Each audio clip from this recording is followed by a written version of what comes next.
Bonjour à tous, moi c'est l'étudiant Caleb Saleh Lusangui, étudiant en médecine. À l'occasion du mois de novembre bleu, j'ai prévu de nous parler sur le cancer de la prostate, nous informer sur le cancer de la prostate et nous sensibiliser sur le cancer de la prostate.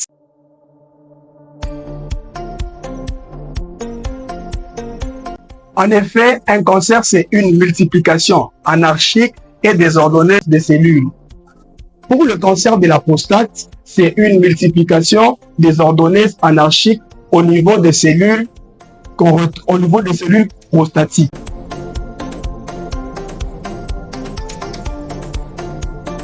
Comme tous les autres cancers, ils sont asymptomatiques. Le cancer de la prostate aussi est asymptomatique, qui veut dire que dès lors que la maladie s'installe, il n'y a pas vraiment de signes qui expliquent la maladie. Mais au fur et à mesure que la maladie grandit, il y a 3 grands symptômes. Parmi ces signes, nous trouvons le premier signe, c'est le trouble urinaire. Vous allez remarquer qu'un patient qui développe un cancer de la prostate va commencer souvent à se lever la nuit pour aller uriner plus souvent que d'habitude. Et le deuxième signe qu'on va remarquer, c'est que le patient va remarquer dans ses urines et dans ses spermes un peu de sang. Et le troisième signe que le patient va présenter, ce sont des douleurs au niveau de la hanche et des douleurs au niveau du dos.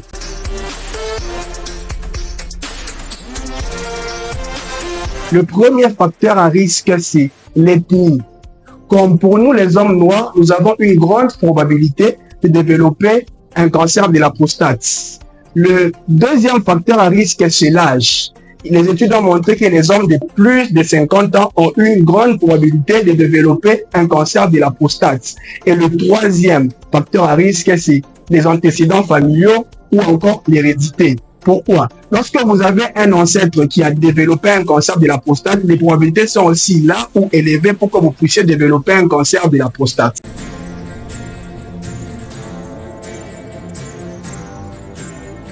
En effet, il existe des moyens pour prévenir un cancer de la prostate.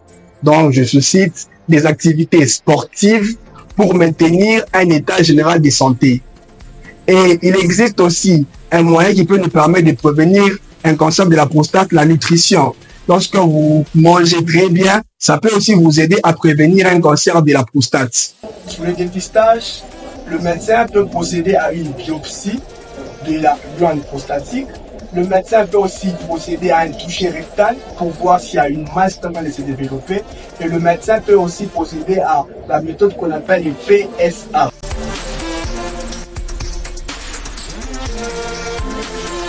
Évidemment, il existe un traitement pour le cancer de la prostate, plusieurs même. Et le premier traitement, on peut procéder à une radiothérapie, on peut procéder aussi à une thérapie hormonale et on peut procéder aussi à une chirurgie.